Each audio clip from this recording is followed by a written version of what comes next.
حضرت عائشہ سے روایت ہے، وہ فرماتی ہیں کہ قریش جاہلیت کے زمانے میں عاشورہ کے دن روزہ رکھتے تھے۔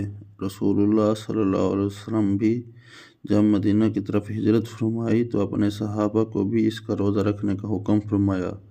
تو جب رمضان کے مہینے کے روزے فرض کر دیے گئے تو آپ صلی اللہ علیہ وآلہ وسلم نے فرمایا، جو چاہے یوم عاشورہ کا روزہ رکھے، جو چاہے چھوڑ دے۔ ایک اور روایت میں ہے کہ رسول اللہ صلی اللہ علیہ وآلہ وسلم رمضان کے روزے فرض ہونے سے پہلے عاشورہ کے روزے کا حکم فرمایا کرتے تھے۔ جب رمضان کے روزے فرض ہو گئے تو آپ صلی اللہ علیہ وآلہ وسلم نے فرمایا، جو چاہے عاشورہ کے روزے رکھے اور جو چاہے چھوڑ دے۔